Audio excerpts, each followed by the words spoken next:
Hermano, muy buenos días. Dios les bendiga.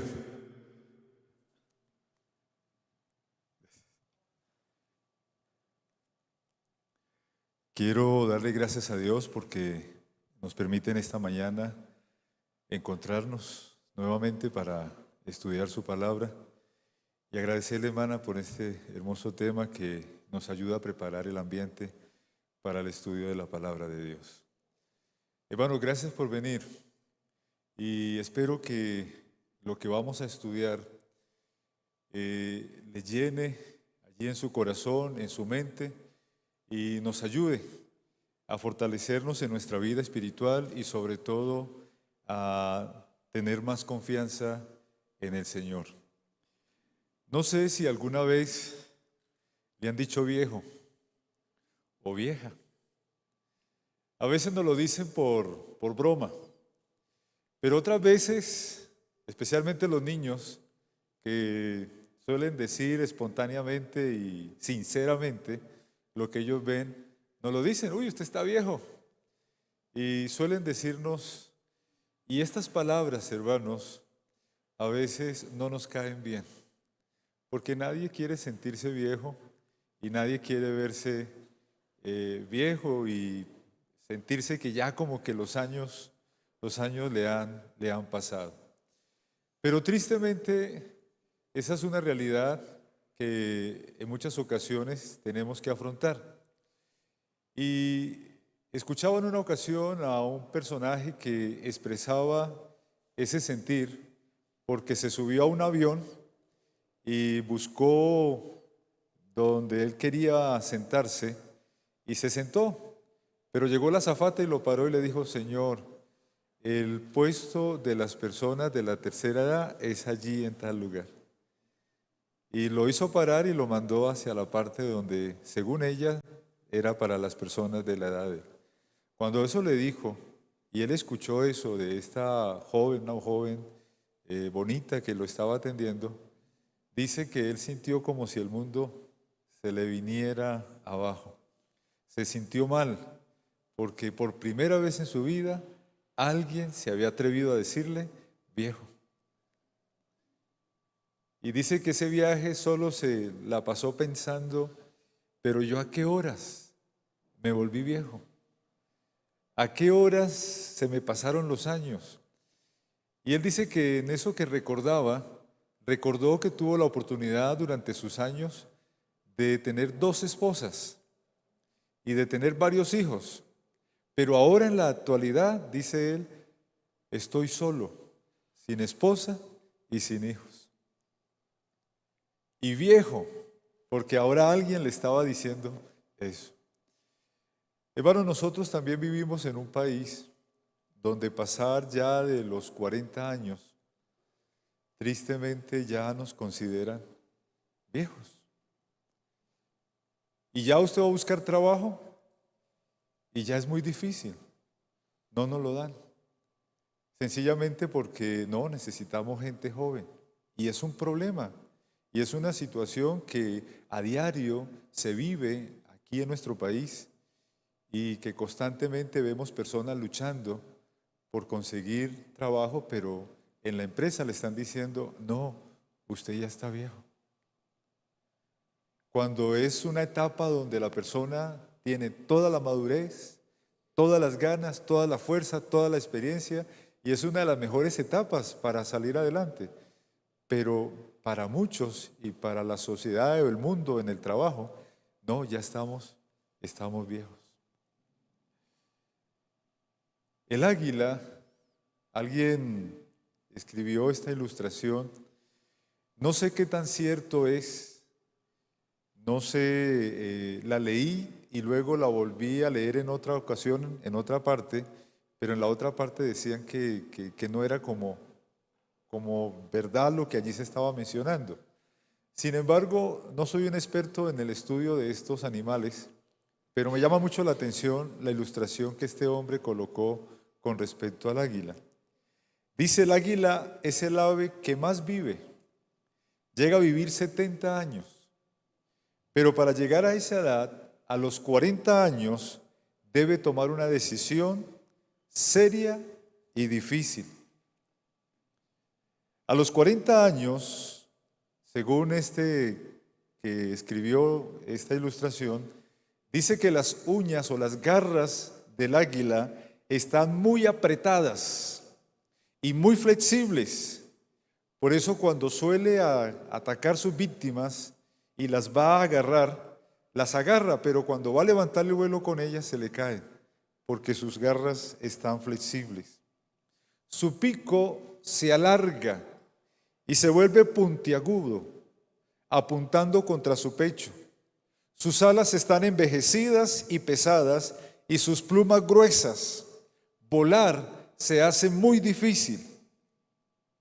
Así que el águila, cuando llega a los 40 años, tiene todos esos problemas y tiene que tomar una decisión muy grande para hacer un cambio en su vida, porque tiene dos alternativas: morir o enfrentar un dolorido proceso de renovación que dura 150 días. Así que este animal tiene que tomar una decisión. ¿Y en qué consiste este proceso de renovación que por naturaleza el águila lo retoma? Ese proceso consiste en volar a lo alto de una montaña. Allí busca un lugar en la montaña, pero un lugar donde se sienta segura. Y allí en ese lugar hace su nido cercano a un paredón, y allí en aquel lugar este animal empieza su proceso de renovación. Lo primero que debe hacer, dice, es golpear su pico contra la pared de la roca. Y lo golpea hasta lograr arrancarlo. Y allí esperar a que le salga un nuevo pico. Y una vez sale, empieza con su nuevo pico a quitarse las plumas, porque ya sus plumas están viejas, grasosas, y ya es imposible con ellas poder volar. Así que empieza a arrancárselas hasta quedar totalmente sin plumas. Se arranca también sus garras y lógicamente tiene que soportar el cambio del clima, el frío, además del dolor que esto conlleva, pero el animal hace este proceso para que le salgan nuevas plumas, nuevas garras, y ya después de esos 150 días de renovación, dice, se lanza otra vez a un nuevo vuelo de 30 años más para lograr así su, digamos, tope de vida que son los 70. Es interesante, y al tomar esta ilustración, a veces nosotros, hermanos, nos toca llegar a ser como el águila. Porque a veces llegamos a los 40 y alguien nos dice viejos, y ya de una vez nos deprimimos. O usted busca la manera de hacerse una cirugía o de buscar cualquier cosa para verse joven. Y a veces nos preocupamos tanto por lograr cambiar el aspecto físico para conservarnos jóvenes. Y a veces esa situación a muchas personas los lleva, no, hasta aquí llegamos, ya no hay nada más que hacer. Y algunos se deprimen y cuando les dicen no hay trabajo, peor, porque piensan que ya se les acabó el tiempo. Pero también como el águila, hermanos, necesitamos una renovación y necesitamos un proceso. Lógicamente no lo vamos a arrancar como el águila el pico. Pero ¿cuántas veces, hermanos, deberíamos pensar de todas las cosas que hablamos cuando llegan esos momentos, de las cosas que nos lamentamos y de las cosas que decimos, de lo que renegamos, de lo que juzgamos, de lo que hablamos? A veces necesitamos como cambiar esa manera tan negativa que a veces tenemos, de cambiar ese pensamiento de que ya no vamos a conseguir nada, ya no hay esperanza de nada, de envidiar a los demás, de juzgar a los demás. Hay muchas cosas que nosotros tenemos que cambiar. Por eso, hermanos, pienso también en lo que hacía el pueblo de Israel cuando llegaba la santa convocación. Porque cuando llegaba esa santa convocación, hermanos, el pueblo tenía que analizar cómo estaban, cómo se encontraban. Y cada personaje, cada habitante de aquel lugar hacía un estudio de su vida, hacía como un inventario. ¿Qué había pasado con él? ¿Qué estaba haciendo? ¿Qué cosas debía de cambiar? Ustedes saben, hermanos, que durante el paso del tiempo nosotros acumulamos muchas cosas. Y a veces en la casa acumulamos muchos chécheres, ¿sí? Y solamente cuando alguien se atreve o en los trasteos, es que nos vemos obligados a salir de un poco de cosas. Y sin embargo hay cosas que usted preserva porque cree que en algún momento las va a utilizar y las sigue cargando y las sigue cargando. Y cada vez usted ve que la pieza o la casa donde está como que no se siente cómodo y necesita más espacio, pero es porque usted viene cargando una cantidad de cosas que pasan los años y usted se da cuenta que no las necesita. En mi casa en particular, hermanos, mi hija cada vez que nos visita, esa como que viene a revisar qué chécheres tenemos por ahí y de una vez los va sacando. Papi, ¿esto lo está usando? No. ¿Esto lo está usando? No. ¿Lo regalamos o lo bota? Cambie, me dice ella. Deje de cargar cosas viejas. Y a veces nosotros, hermanos, nos conformamos en esta etapa de la vida con las cosas del pasado.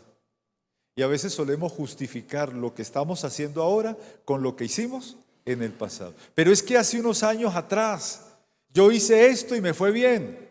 Hace unos años atrás luchamos por esto, por aquello y nos fue bien. Pero es que resulta que los años atrás no son lo mismo que los años del presente y no serán lo mismos que el futuro. Y tenemos que enfrentar las cosas ahora en el presente con las cosas del presente y dejar atrás lo que quedó atrás. No cargar más con ellos. En esta santa convocación, hermanos, los hebreos empezaron a hacer algo muy importante. En primer lugar, empezaron a colocar en primer lugar a Dios y a colocar todas las cosas en las manos de Dios. En segundo lugar, hermanos, empezaron a hacer un alto en sus vidas para analizar cómo estaban ellos y hacer un inventario de su vida en todos los aspectos, espiritual, físicos, económicos, sociales, familiares. Ellos empezaron a analizar todo eso. ¿Saben, hermanos? Nosotros pocas veces pensamos en eso. De hecho, les pregunto algo, no para que me respondan, pero sí para que lo piensen. ¿Usted ha hecho un inventario, si usted llega a fallecer, de qué cosas hay pendientes para que sus hijos, su familia, conozca qué tienen o qué cosas hay para realizar si usted llegara a fallecer? Noten que a veces eso no lo pensamos, porque como estamos vivos y pensamos que no, la muerte se nos va a demorar, y como nos sentimos bien y como sentimos salud, entonces pensamos, no, las cosas van a pasar y yo voy a estar bien, pero no hemos hecho un inventario. Si llegamos a perecer, ¿sabe mi esposa a qué cosas tiene ella derechos o qué deuda le dejo? ¿Qué compromisos tiene que cumplir? ¿Qué cosas debe hacer? No, nosotros no hacemos eso. No nos preparamos para eso. Por eso es que cuando una persona llega a fallecer, la familia queda totalmente como desamparada y muchos de ellos tienen muchas cosas que les quedaron, pero como no sabían, muchas veces las pierden. Y he escuchado experiencias de personas que me han contado, mire, perdimos una tierrita en tal lugar porque mi papá nunca nos habló de eso. Hizo un negocio con un amigo por allá, pero nunca habló de eso. Nosotros sí lo veíamos, que viajaba hacia esos lados, pero nunca nos habló. Después de años fue que nos enteramos que él tenía una tierrita y ahora que fuimos, no, ya alguien se había posesionado de ella. Y así hay cosas. Nosotros en muchas ocasiones no hacemos inventarios, no tenemos algo organizado y se nos pasa el tiempo y nosotros vivimos la vida por vivirla, pero no hacemos las cosas, no colocamos un orden, no hacemos un presupuesto, no hacemos cosas que nos van a ayudar a enfrentar este presente y el futuro que nos viene. Los hebreos aprendieron a hacer eso en las santas convocaciones.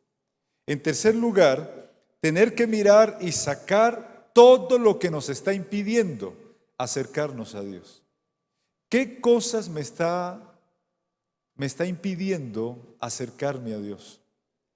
¿Qué estoy yo haciendo que me impide acercarme a Dios? ¿Por qué mi fe, por qué mi confianza en Dios ha disminuido? ¿En qué estoy colocando yo mi fe y mi confianza?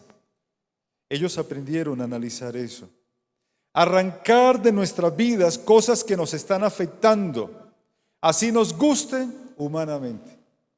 Hay cosas que humanamente nos gustan. Un ejemplo, nos gusta el dulce y quisiéramos comernos un helado, tomarnos una gaseosa. Eso es algo que humanamente nos gusta, pero hemos dejado de hacerlo porque hemos comprendido el daño que eso produce. Entonces, hay cosas que humanamente a usted le gustan, pero que al analizarlas a la luz de la palabra de Dios, usted se encuentra de que le están haciendo daño, le están afectando. Y hay que empezar a tomar decisiones de hacer lo que debemos de hacer y no lo que humanamente nos gusta o nos llama la atención, pero nos hace daño. Pasar por una prueba donde se nos permita desarrollar más nuestra fe, aprender a confiar más plenamente en Dios y a renovar nuestra vida para salir adelante y dar testimonio de lo que Dios hace en cada uno de nosotros. El libro de Jeremías, el capítulo 29, el versículo 11, dice el profeta Jeremías: yo sé los pensamientos que tengo acerca de vosotros, dice el Señor Jehová. Jeremías 29, 11. Yo sé los pensamientos que tengo acerca de vosotros, dice el Señor Jehová.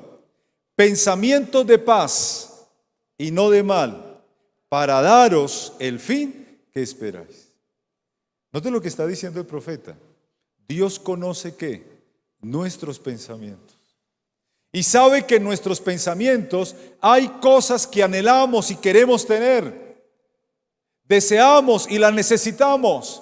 Y dice el profeta Jeremías: tengo pensamientos de paz y no de mal, y quiero darte el fin de lo que tú esperas. Quiero darte las cosas que tú quieres. Eso es lo que nos menciona allí el profeta Jeremías.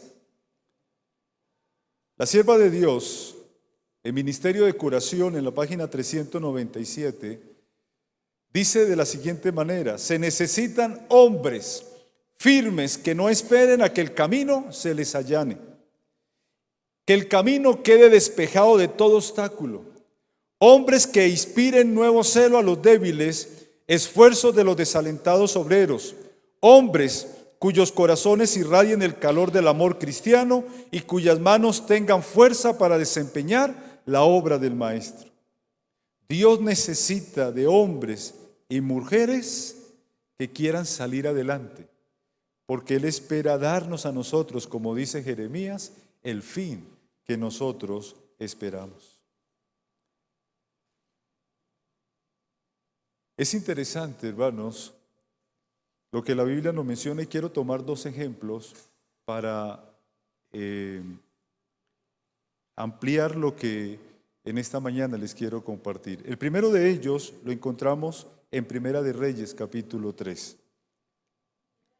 Primera de Reyes, capítulo 3.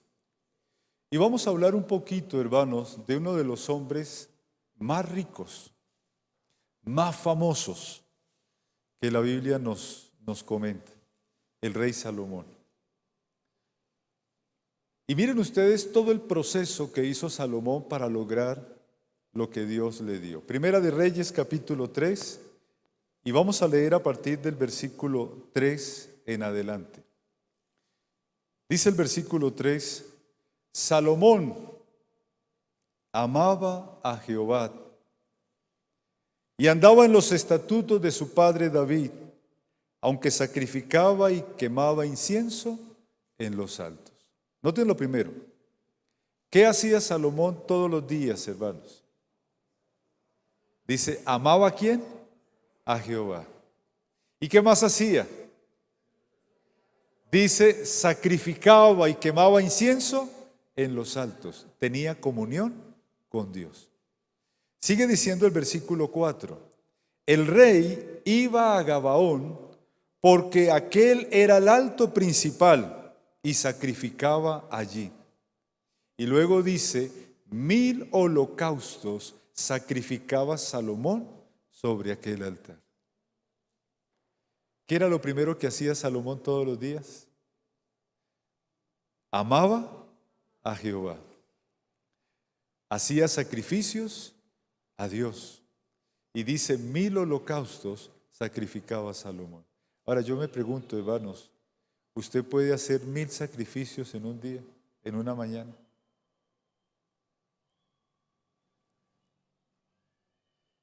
Yo no sé cuánto se demorará una persona para matar un cordero y para colocarlo en el altar y hacer el sacrificio.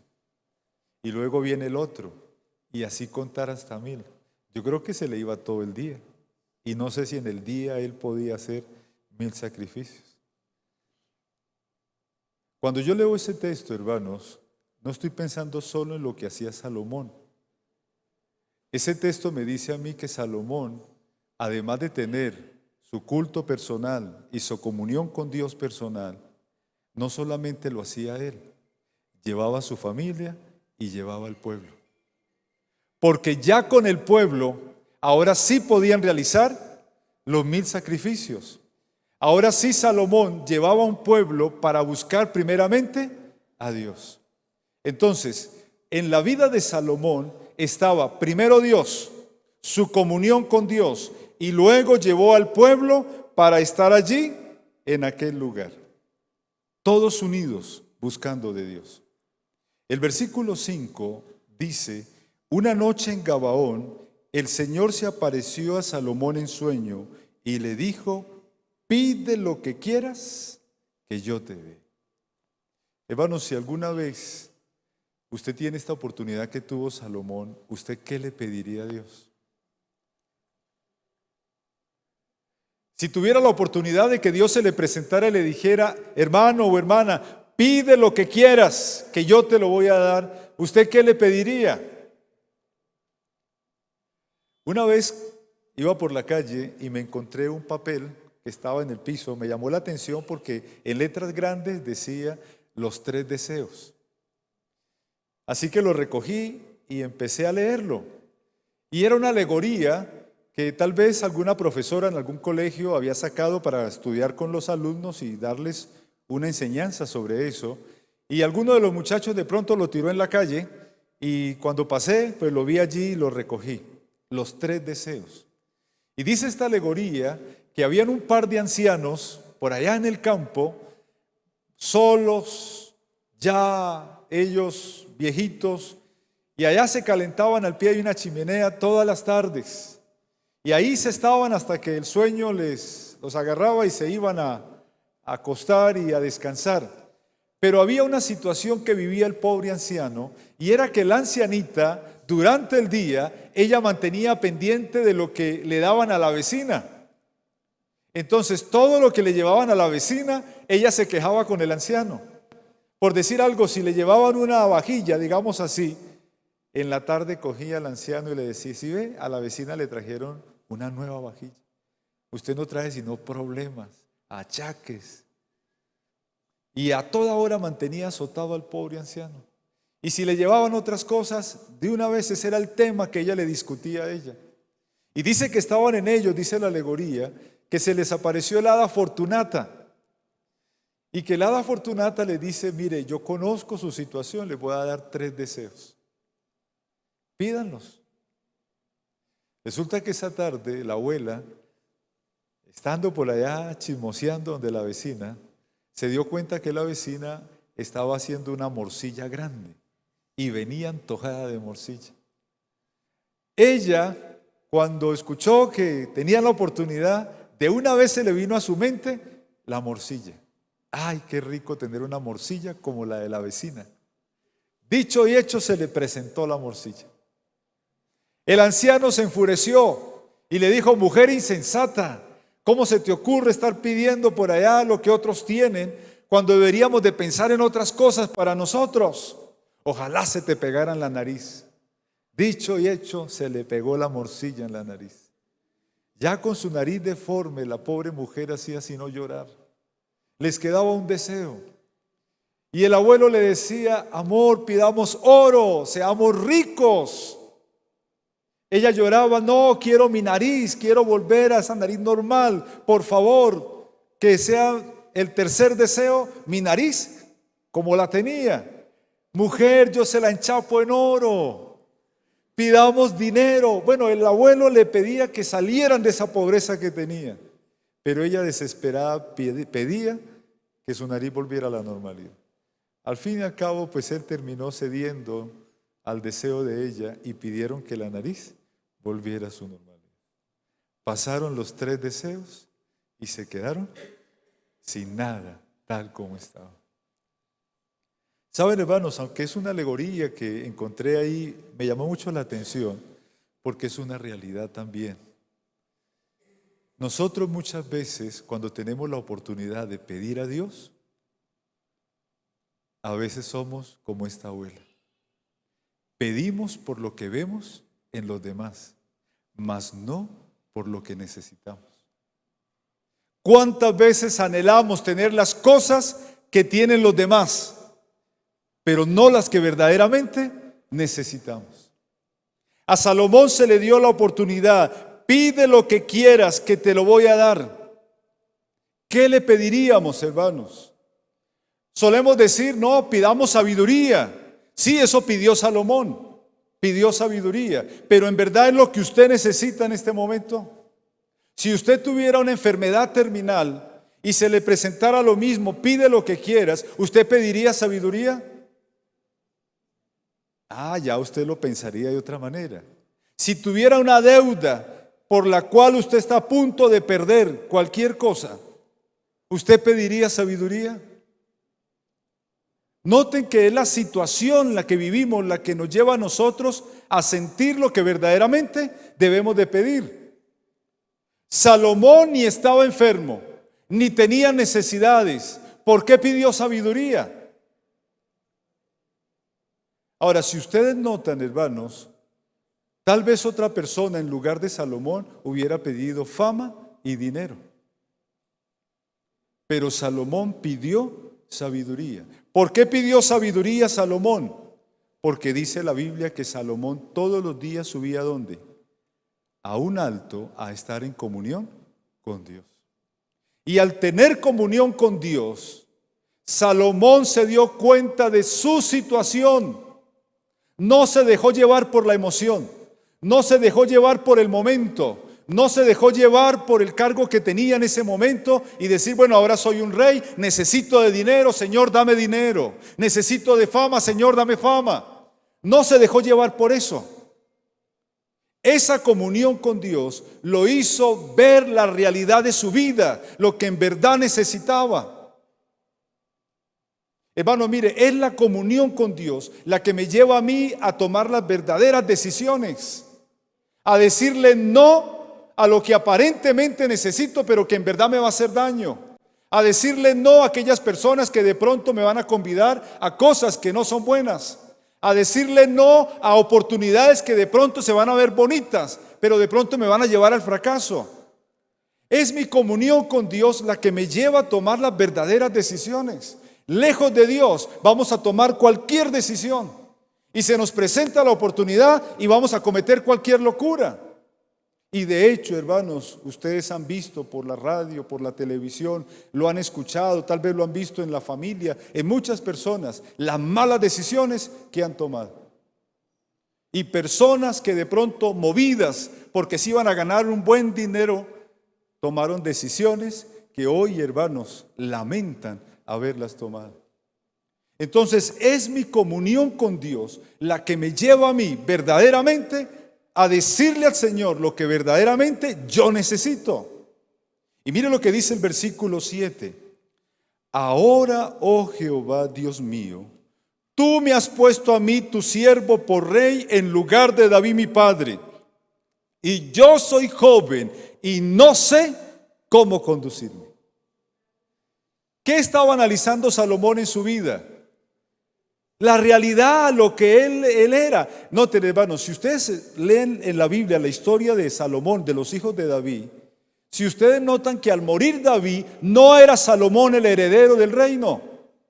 Habían otros hijos de David mayores que Salomón, y por derecho propio ellos tenían ese derecho de reemplazar a su padre y de heredar el trono de Israel.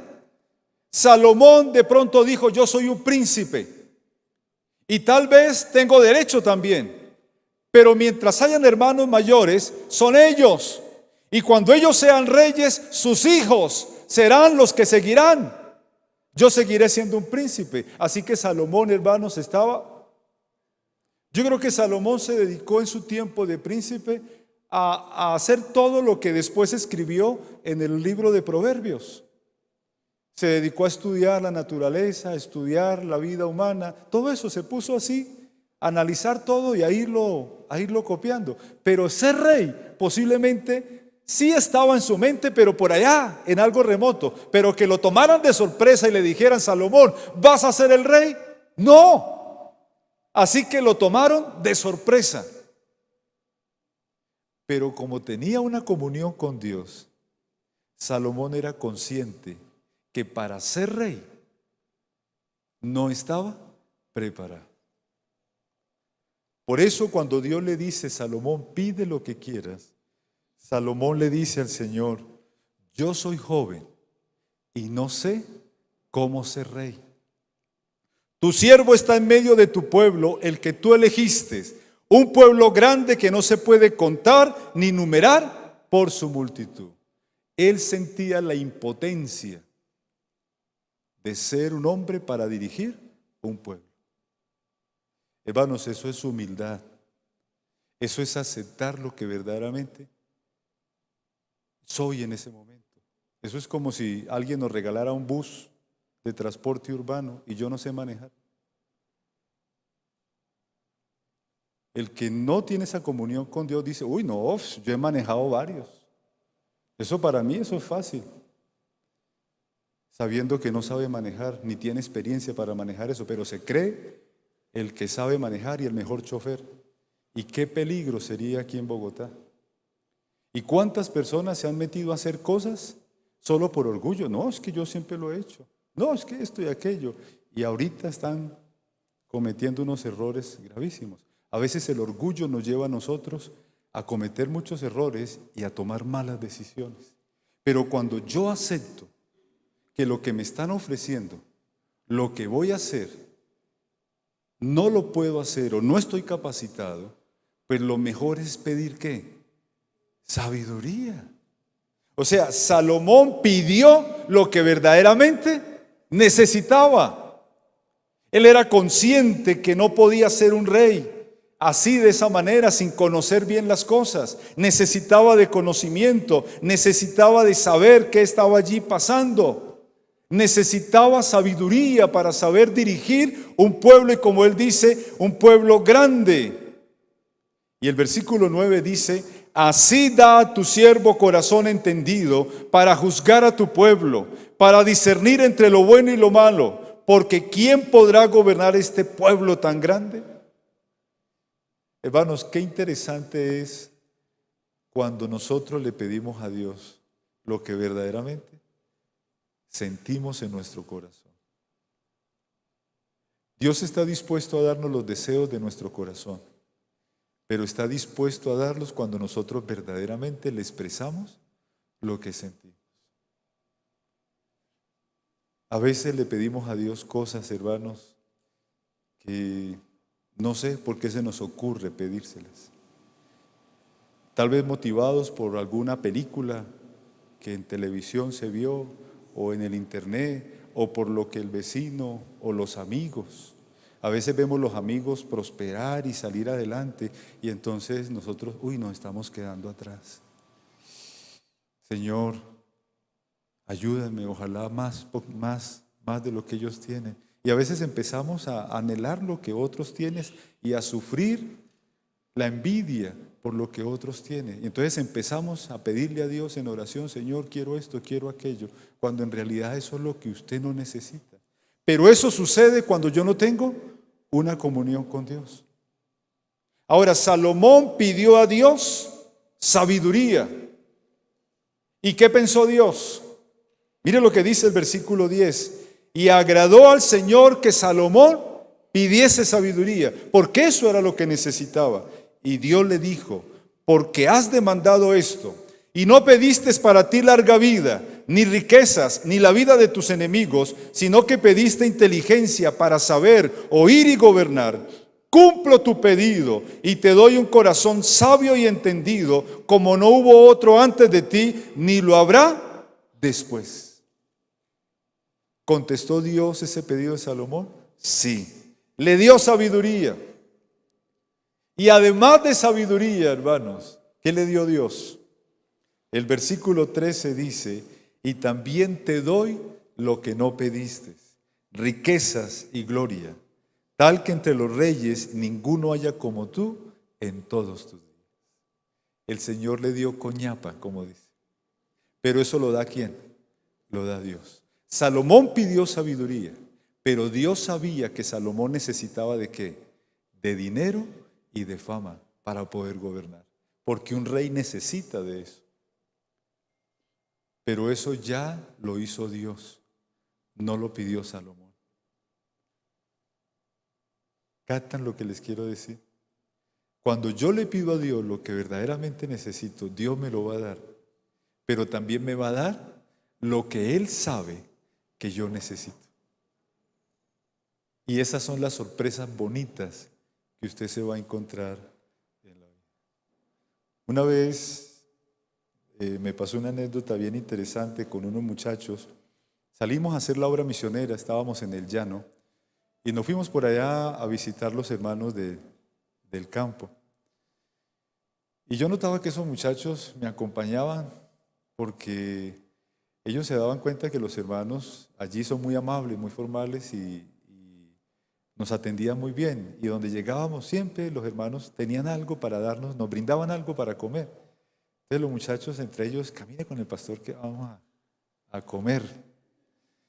Y me acompañaron. Y yo sí notaba que ellos llegaban y estaban pendientes de lo que nos servían y todo eso. Y llegamos a un lugar donde nos brindaron almuerzo y la hermana hizo un almuerzo grande. Y yo quedé que, menos mal que por allí uno camina harto. Entonces eso le ayuda a uno a bajar todo lo que uno come. Pero esos muchachos no se llenaban con nada. Sin embargo, comieron, repitieron y nos fuimos. Y ahí como a la media hora, llegando a otra casa, la hermanita había hecho unos pastelitos y muy amablemente nos ofreció. ¿Quieren pastelitos? De una vez los muchachos. Claro que sí, hermana. Yo le dije, hermana, no, yo le agradezco. De verdad vengo lleno. Pero si usted me regala el que me va a dar y me lo regala para yo llevar, yo me lo llevo y yo esta noche lo disfruto en mi casa. Así que le agradezco. Los muchachos, no, hermana, nosotros sí, sírvanos. La hermana le sirvió de a un pastelito a cada uno de ellos con un juguito que nos dio. Ellos se lo comieron, la visitamos, charlamos con ella. Después de un buen rato nos fuimos y ya después regresábamos a la casa. Cuando yo regresaba, le dije a los muchachos, ¿cuántos pasteles se comieron ustedes? No, esa hermana nos dio apenas uno, decían. Yo saqué una bolsita que la hermana me había dado a la salida.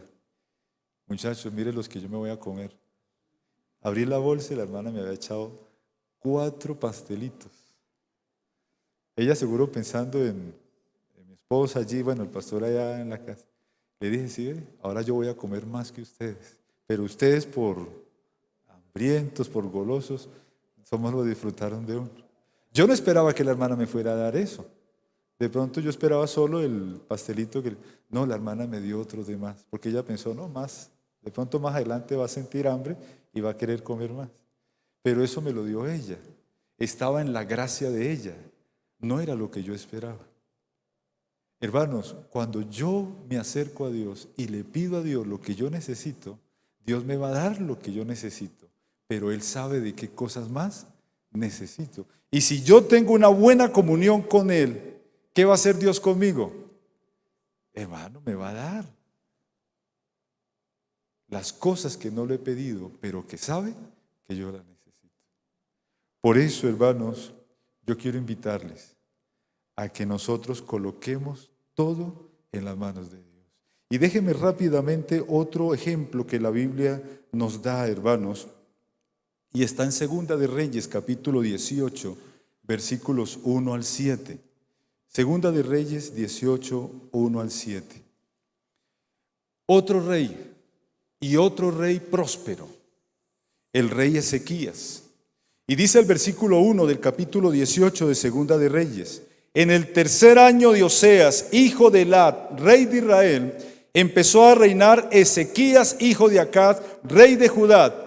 Y cuando empezó a reinar tenía 25 años y reinó en Jerusalén 29 años. Su madre fue Abid, hija de Zacarías. El versículo 3 dice: ¿hizo qué? Lo recto ante los ojos de Jehová. Qué interesante, hermanos. ¿Hizo qué? Lo recto. Ezequías, ¿a quién colocó en primer lugar? A Dios. Colocó a Dios en primer lugar. El versículo 4, hermanos, dice: quitó los altos, quebró las imágenes, taló los postes idolátricos, destrozó la serpiente de bronce que había hecho Moisés, porque hasta entonces los israelitas le quemaban incienso y la llamaban Neustán, Dios de bronce. ¿Qué hizo Ezequías? Primero colocó a Dios en primer lugar. En segundo lugar, ¿qué hizo? Quitó todo lo que le impedía acercarse ¿a quién? A Dios. ¿Qué es idolatría, hermanos? Idolatría es todo aquello que nos quita la adoración a Dios, que nos impide acercarnos a Dios. ¿Por qué hablamos de personas idólatras? Porque adoran a un ídolo, algo que no es Dios, pero que le impide verdaderamente adorar al verdadero Dios. Ezequías dijo: aquí hay cosas que me están impidiendo ir directamente a Dios, y lo mejor es que quitarlas. Y quitó todo lo que era idolatría, inclusive la serpiente de bronce que la había hecho Moisés, y era sagrado eso para el pueblo, y adoraban. Y dijo: nada de eso, va también para afuera, y destruyó todo eso, porque él dijo: yo quiero tener una línea directa con Dios, y quitó todo lo que le impedía acercarse a Dios. ¿Qué nos impide acercarnos a Dios, hermanos? ¿No les ha pasado alguna vez que de pronto por verse en un partido de fútbol no vienen a la iglesia? Uy, hoy juega la selección. Qué pena con el conferenciante, pero yo este partido no me lo puedo perder. O esta película, o esta novela, o tengo esto. ¿No ha pasado eso algunas veces? Que dejamos de... Es más, tal vez no haya culto, pero en la casa dejamos de hacer el culto porque hay un programa más interesante para hacer. Entonces, si hay algo que se está convirtiendo para nosotros en un ídolo que nos está quitando el acercarnos a Dios. Posiblemente el trabajo también, hermanos. A veces hay personas que solo trabajo y no quieren saber de nada más. Vamos a la iglesia. No tengo tiempo, tengo que trabajar. ¿Y cuántos, hermanos, por amor al trabajo no han sido fieles a Dios, ni quieren buscar de Dios, porque anhelan con su trabajo ser ricos? El trabajo se convierte en un ídolo. Y hay muchas cosas, hermanos, que se nos pueden convertir en idolatría. Por eso Ezequías dijo: nada de esto, y acabó con eso. En tercer lugar, hermanos, dice el versículo 5: en el Señor Jehová, Dios de Israel, puso su esperanza. Ni antes ni después hubo otro como él entre todos los reyes de Judá. Tuvo fe y confianza ¿en quién? En el Señor. Y en cuarto lugar, dice el versículo 6, porque se llegó al Señor Jehová y no se apartó de él, sino que guardó ¿qué? Sus mandamientos. Y en quinto lugar dice, y el Señor estuvo con él, y en todo lo que emprendía, prosperaba, dice el versículo 7. En todo lo que emprendía, prosperaba. Entonces, noten la regla, colocó a Dios en primer lugar. Quitó todo lo que le impedía acercarse a Dios. Colocó su fe, su confianza, su esperanza en Dios. Guardó los mandamientos de Dios. Y en último, ¿qué hizo? En todo lo que emprendía, prosperaba.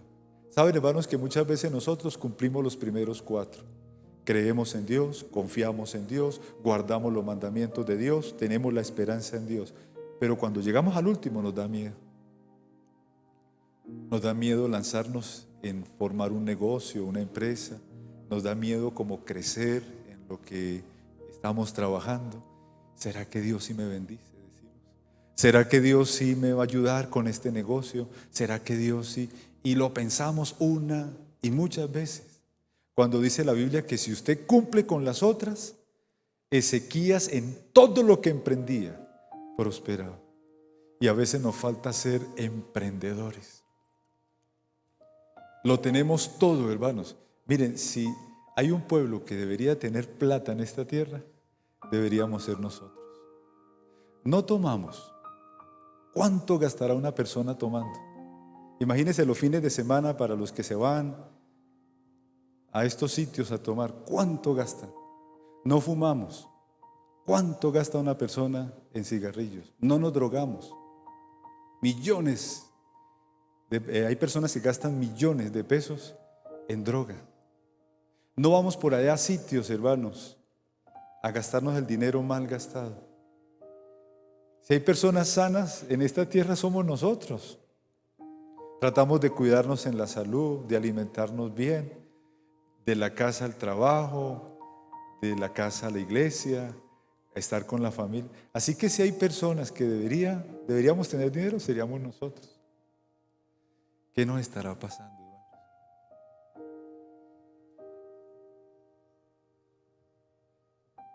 Por eso era la santa convocación, para reflexionar y pensar. ¿Saben?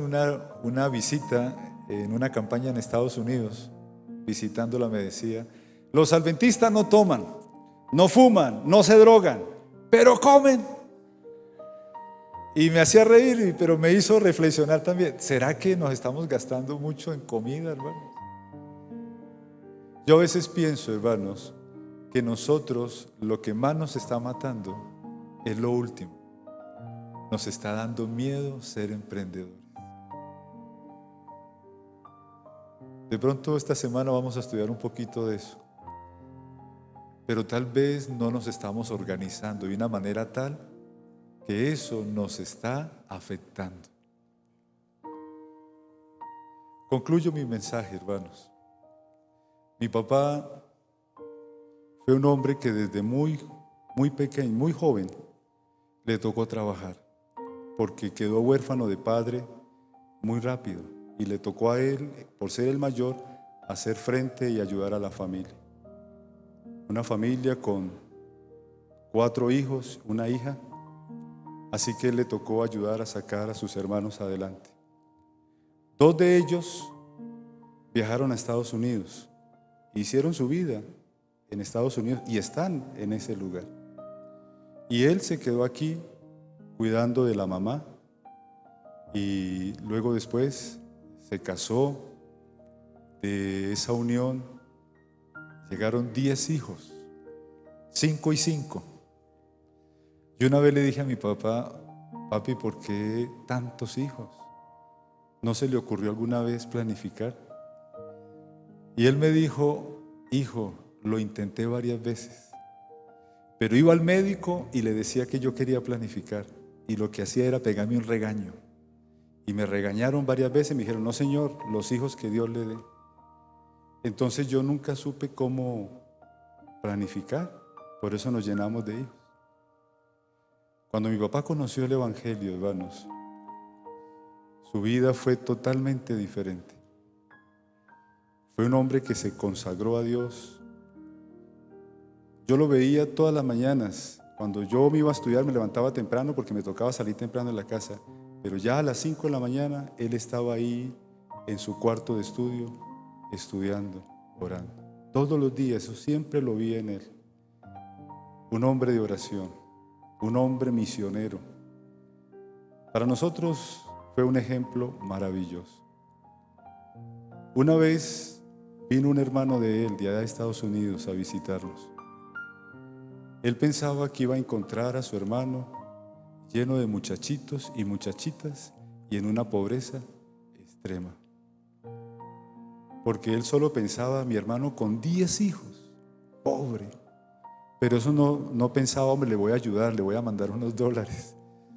Eso no se veía. Pero vinieron a visitar la abuela y pues de una vez lo visitaban a él. Cuando él llegó aquí, se sorprendió de que sí estaba con su muchachito y sus muchachitas, pero ya ellos habían crecido. Lo encontró en una casa propia, con su carrito, con una buena profesión y con sus hijos dándoles educación. Quedó él sorprendido de verlo en esa situación. Y dijo, nosotros en Estados Unidos, con mi esposa cuidándonos de no tener hijos, trabajando los dos, y créame que no tenemos lo que tiene su papá. Estoy sorprendido. Y no solo eso, con la obligación de cuidar de la abuela y de una nieta que vivía con ella. Ahí nos dimos cuenta, hermanos, o para mí fue una confirmación, que cuando yo me coloco en las manos de Dios, no hay nada imposible. Dios nos da, Dios nos bendice. Y eso lo aprendí en mi casa y lucho por practicar eso y de colocar siempre a Dios en primer lugar. Hermanos, ¿quiere que Dios te dé los deseos de tu corazón? ¿Quieres colocar a Dios en primer lugar? Amén, hermanos. Les voy a invitar para que oremos y tengamos la oportunidad de colocar nuestra vida en las manos de Dios. Amante Padre Celestial, en esta mañana te damos gracias y alabamos tu nombre por esta linda oportunidad que nos das de reunirnos para estudiar tu palabra. Señor, vivimos en un mundo donde lamentablemente a veces los años nos pueden traer algunos inconvenientes. Vivimos en un país donde ya a una determinada edad nos pueden discriminar. Pero Señor, a través de tu palabra hemos aprendido que para ti no hay nada imposible. Y si estamos en esa etapa, Señor, yo sé que tú tienes muchas cosas para nosotros y tienes grandes y ricas bendiciones que quieres derramar sobre cada uno de los aquí presentes. Ayúdanos, Señor, a seguir el consejo bíblico. A través de tu palabra, tú nos das ese secreto de que para tener el éxito y para poder salir adelante, lo primero que debemos de hacer es colocarte en primer lugar. Que seas tú lo primero en nuestra vida. Ayúdanos, Señor, a quitar todas aquellas cosas que nos impiden acercarnos a ti. Que podamos tener una comunión diaria contigo para poder nosotros comprender la realidad de nuestra vida, la realidad de las cosas que necesitamos, para tener sabiduría, para poder tomar las mejores decisiones y hacer lo correcto que nos va a ayudar para salir adelante en nuestra familia, en nuestro trabajo, en nuestra vida espiritual. Señor, aquí estamos, con muchas necesidades, pero también con muchos deseos de seguir tus caminos y de disfrutar, Señor, de esas grandes bendiciones que tú tienes para cada uno de tus hijos. En tus manos quiero colocar a cada uno de nuestros hermanos que en esta mañana aquí están con nosotros. Permítale, Señor, cada día disfrutar de tu amor, de tu gracia, de tu compañía en todo momento y en todo lugar. Y que en todo lo que ellos emprendan en esta nueva semana, Señor, sea de grandes bendiciones para el desarrollo de sus vidas y suplir así cada una de sus necesidades. Acompáñanos, Señor, en este día y danos siempre tu bendición. Esto te lo imploramos en el bendito nombre de nuestro Señor Jesús. Amén. Amén. Hermanos, que Dios les bendiga. Un feliz día.